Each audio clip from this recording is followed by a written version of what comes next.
Good morning, everybody. It's your favorite ex-truck driver, current real estate professional, here to help you.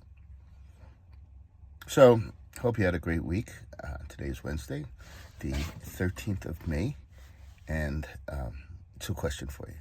And this is for those who may be getting a letter from the bank saying you're now in pre-foreclosure. We're going to if you don't pay X amount of dollars by this time, we're going to be on the steps of the courthouse, and we're going to auction off your house. You have so much time to do that. Don't just walk away from it. Do not just walk away from it. Save your credit. Get something out of this. Save your credit. Get something out of this. Get some money to move. I know some people, and I can't believe this, in the last 5 years as I've been trying to work with people in pre-foreclosure, they get flustered because right now you're going to start getting a lot of phone calls from everywhere, every wholesaler who's going to try to steal it and all that. And there are investors. Let me tell you, if you want the most for your house, you put it on the market.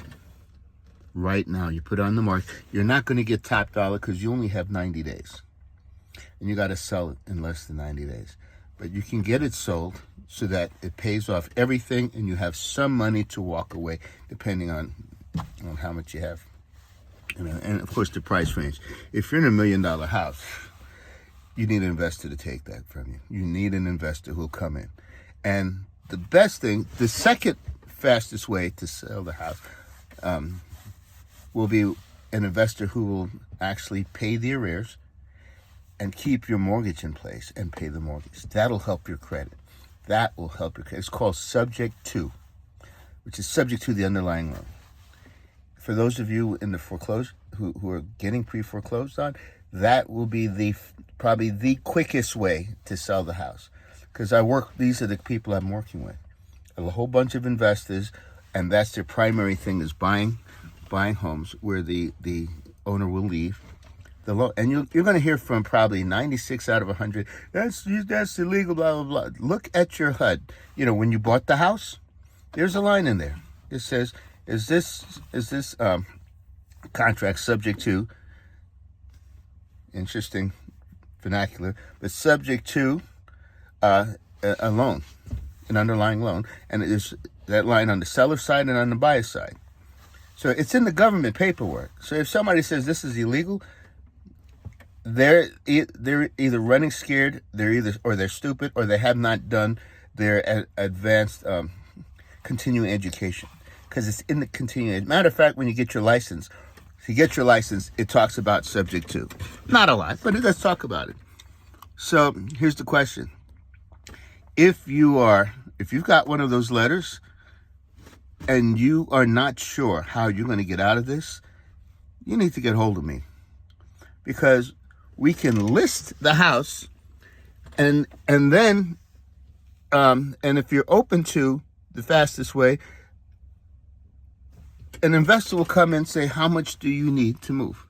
Now, if you say $100,000 and you're looking at a $500,000 house, it's not going to happen. You got to be realistic. But if you need $5,000, $10,000, $15,000, and then you owe another $10,000 or whatever to the bank, it's a possibility. They can. That's depending on, of course, the ARV, which is the after rehab value, because they're going to go in, they're going to fix it up, and either resell it, or most of them are going to lease the house out. They're going to keep it for a number of years because they're making money on your 3%, 2, 3, 4% mortgage. That's the gold mine. That is the gold mine. That is what makes it attractive. Instead of having to pay 7 or 7 point whatever it is right now, you can get a 2.7, a 3%, 4%, take over 4% loan that's 5 or 6 years old. That's all day long. I can sell those all day long. And depending on it, I might actually buy one.